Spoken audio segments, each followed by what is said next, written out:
All right, so today we are your hosts with a Fireside Chat. I am Sarah Ruffcorn with Trinity Logistics, and I am joined by Doug Potvin, our CFO. And today we are going to be discussing a little bit about leadership in a remote world. I think we've all been thrown into this new world of leading from afar, and it's been an interesting time, I know, for all of us. So to kick it off, just a little bit about Trinity. We are a top 20 3PL in the space. We've been in business for well over 40 years. And we have 7 regional service centers nationwide. They're company stores, and then we have an additional 120 or so agents nationwide in Canada and in Mexico. So we're excited to be here today with you and talk a little bit about leadership and leading remotely. So, well, I know that, again, we've just all been challenged, right, with leading teams and not being in the office like many of us are used to. And we've had all of us have had different experiences, through the last several years with different challenges, whether it's, hurricanes or tornadoes or natural disasters in general, or, even things like, mergers and acquisitions that have caused us to do business differently. And, as we have adjusted to this new world of COVID and what that's meant for us, I think we can all go back to some of those experiences and draw on some of the things that we've learned in the past, as well as what we did to prepare for some of those past events. So, Doug, do you want to go ahead and just talk a little bit about Trinity and what we've done in the past to really prepare ourselves for whatever comes our way? Well, thank you, sir. Yes. So about 8 years ago, leading the information technology, the infrastructure at the company, we made a decision to move our phone system into the cloud. We had a premise-based system in all the offices that we had. Issues go on that, shut us down completely. So we said, you know what, we're going to move it into the cloud. And that was the first process of doing what we were embarked upon there.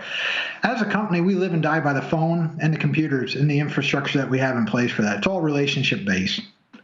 And so in that process of, besides just moving the phone system to cloud, I also embarked upon making sure that we got laptops for every single employee. And this is a process that took a little while to get through the leadership team. They looked at me and said, hey, really? There's an added cost associated with that? I said, yeah, and here's the reason why. We got offices in Kansas City and Texas prone to tornadoes. We got an office in Seaford, Delaware, prone to a hurricane possibility. What are we going to do if these offices should be hit by those type of natural disasters, even snowstorms that come up and you can't get into the office? So we embarked upon that. We went through and we put in redundant systems. We got laptops for everybody. We got a in-cloud process home system such that when this came about, when COVID-19 struck and hit us, we had ability to move pretty darn quick into the home environment. In fact, within a day, day and a half, because we'd practiced before, and we had snowstorms, had the office home. We had sent people out to Kansas City during a potential hurricane here on the East Coast, and we found out the team could function very well. I still remember the Regional Service Center, Frank Lee's out in Kansas City saying, hey, it's a snowstorm. I've only got half my office in, but we're still having the same terrific day. We hadn't missed a beat.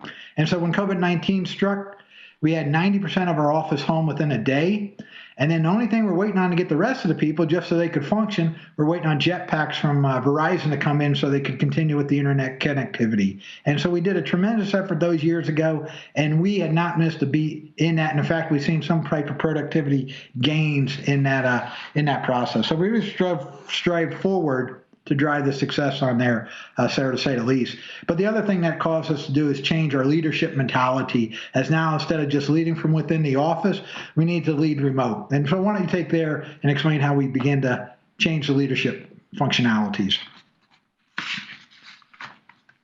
Yeah, and so, as, Doug talked about, just, having been prepared in the past really has helped us quickly adjust to the future state we're finding ourselves in, that all of us are finding ourselves in. So, the priority for us has really been about, keeping our team engaged, keeping them very connected.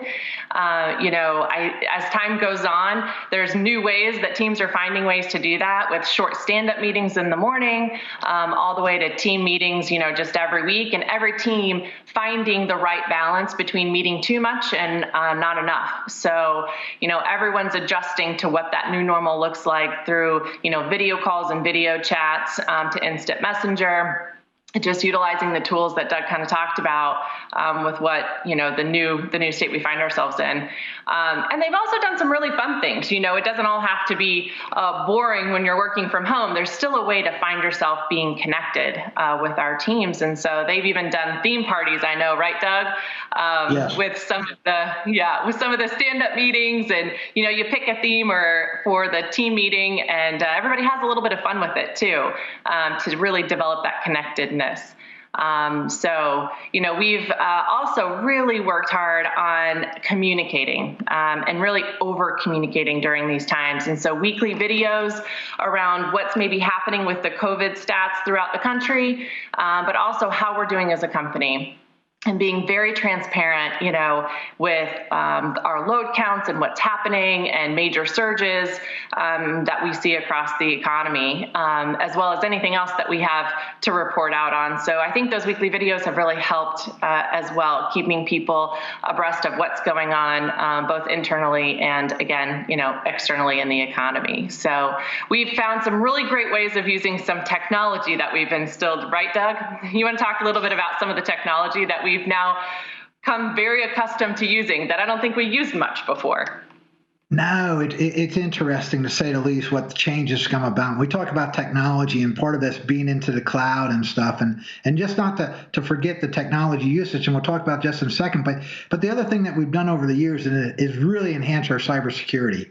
Right, so that when we started doing it and using the technology and the Teams and Zoom meeting and stuff, we really want to make sure our security is up to snuff. And we spent a lot of effort in our cybersecurity, our phishing attempts, and really getting people educated. And that's served us well as we moved into this. And we talk about the technology. So we put in Microsoft Teams probably a year ago, prior to even this thought of COVID-19. And I had told people, hey, to be honest with you, if you reach out to Teams to me, don't expect a response. Go ahead and send me the old-fashioned email, and that's the way we'll communicate and stuff, because I wasn't into that newfangled team type of stuff.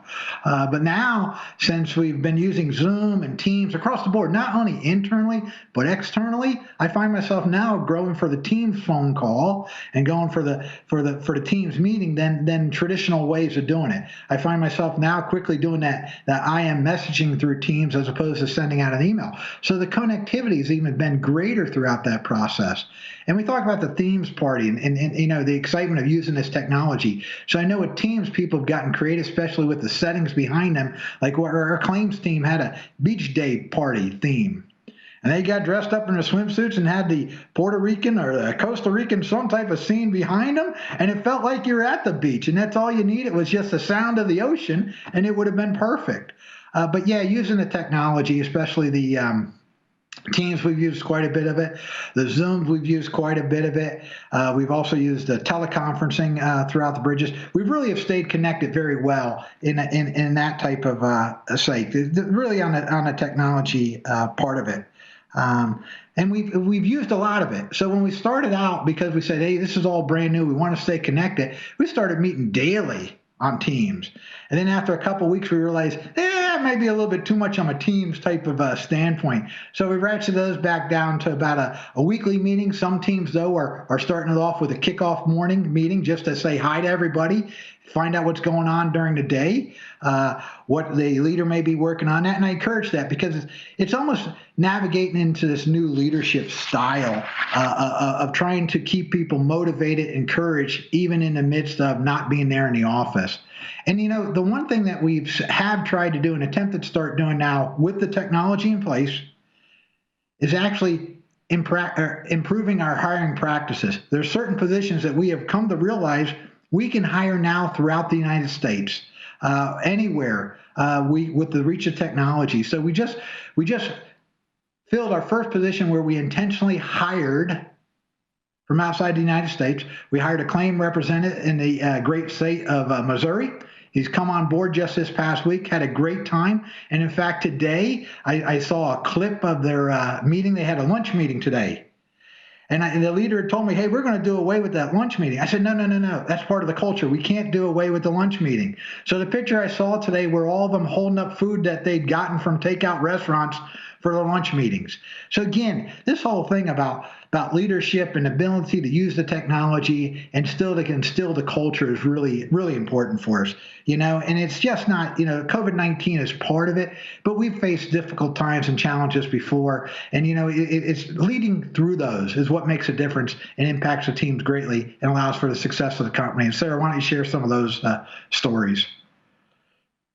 Yeah, so we've always been at Trinity a big believer in collaboration and teamwork, no doubt about it. And the last few months have really caused us to kind of elevate that and take it to a whole new level. And as Doug said, create different ways of doing those things, even though we're not together. So, I think as I think back about really leading through these last few months, the first thing that comes to mind is something that General Laura Lenderman actually said, and she calls it the 3 L's. And I just keep referencing this as we continue to move forward through this. And she talks about, listen, she talks about love, and she talks about lifting up. And I just think that's such a great way of summarizing our culture for the last several years, but especially, the things that we're encountering right now, right? So, the first one, and really listening and active listening and making sure that we're being really intentional with connecting with our teams and asking them questions around how things are going. What can we do better? Being very real and very vulnerable and not having all the answers, right? It takes all of us to figure out these new ways of doing things. And communicating often with a lot of transparency, like I talked about, those, weekly videos or emails or whatever we can do to be really transparent during this time. And then the second one, really loving, your team and caring about them, not just the business itself, but for them personally. I think that's incredibly important. And, it's not just about, all the time telling them how great things are and what, but it's also about holding them really accountable during this time too. And, being very transparent around progress to those goals that we've set out to make sure everybody's on the same page and that we're aligned.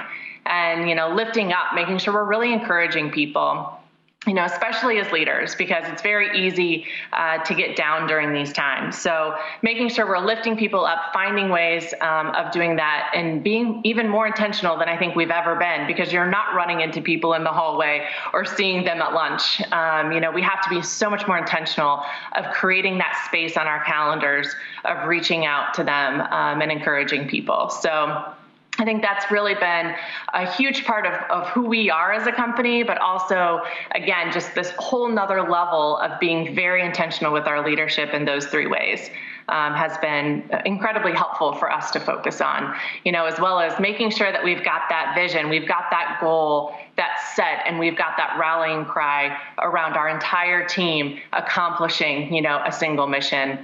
And for us, our purpose statement is really about just improving people's lives by constantly striving to be our best, right? It's not just about the numbers that we're putting up, but it's really about improving people's lives. And that means our shipper, customers, and that means our carrier customers as well. They've had a really tough time these last few months. And so really making sure that we are focused on, really truly improving people's lives in our team. And again, with our customers, our shippers and our carriers.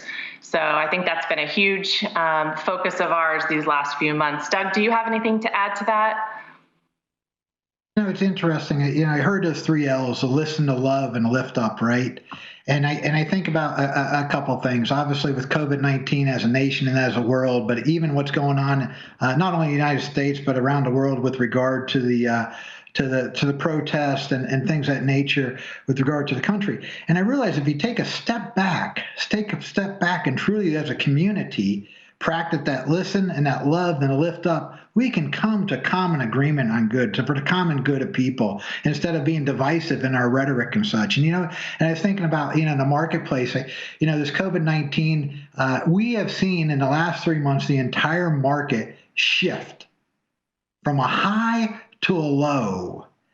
And it's just an amazing amount of that time. And of course, during the time that the carriers thought that they're being taken advantage of and everything else, it was really just the market conditions. But we listened. We listened to what was going on. We listened to what their thoughts were. We're listening to the customers, listening to what was happening out in the marketplace, and made adjustments. We came out with the Triumph Pay, and we came out with a low quick pay rate to say, hey, we want to be part of the solution. It's not an us against them mentality, because we know without our customers, without our shippers, without our carriers who are also customers, and without our team members, you can't keep this economy, you can't keep this great country rolling unless you're working together. So part of that was just listening, right? Just listening to them. And then simply love for the community. I mean, it's great when the community came around for the pandemic, the healthcare workers, frontline workers, the grocery clerks, the truck drivers, the recognition they were receiving. They so much deserve being on that front line of that piece. And same thing for us. We love the carriers. We love doing things for them. We love reaching out. We love providing swag. We love helping out where we can in that nature. And same thing for the customers. So the love, and then simply the lift up, right? Lifting up and encouraging signs to carriers, really appreciating what they do for us day in and day out. The fact that they're traveling all those miles, going into on those docks and not knowing what to expect, sometimes not even being able to get on the dock, sometimes not even being able to get a shower, yet they're out there doing their best for the country. And it's simply, you got to lift them up and continue to lift them up. And that's the whole thing. You saw a lot of the stuff coming together. What we can't forget is we need to do that every day. Every day as we go forward, in this process, is practice those 3 L's: listen, love, lift up, not only as the leaders within the companies, but leaders within the communities, leaders in this industry, to be more of a company that a company and a community that pulls people together, instead of with divisive rhetoric and try to tear things apart and say, hey, how can I get ahead in all this? But really need to practice is simply lead by example, lead like you want to be led, and make a difference in this world today. And that's what it's all about. So I love those words: listen, love, and lift up. I wish we practiced more of that. I know we're doing a great job in Trinity. We can always improve, like you said, Sarah, but it's improving as a community and as a country as well, to just simply listen, love, and lift up. That's what it's about. Absolutely. And, Doug, you kind of touched on it, but when we think about the last 40 years of our company and the legacy, that has happened, through all that time. And as we look forward into the future, I think this whole, concept of just a lot of transparency that we have been, providing and increasing our game on that front, I don't think it's ever going to go away. I think we're going to continue to find ways of doing that better for our customers, our carriers, and for, our internal team members. But I think this whole idea of being real and being, as communicative as possible, to be able to solve these problems that, we are going to continue to encounter as we move forward. I don't think that that's going to ever change. And I think we're in a whole new world of what, leading remotely looks like, because I don't think that that's ever going to change and go away, anytime soon anyway. So, but it's whether you're in person or whether you're on the video, the purpose, you got to be authentic, and you got to live with a high degree of integrity in this business. And that's what you want to do. And you can't cover it up. You can't cover it up on the media. The simple fact of you got to live a true life and come across as genuine to the people and let them know you care. Absolutely. Absolutely.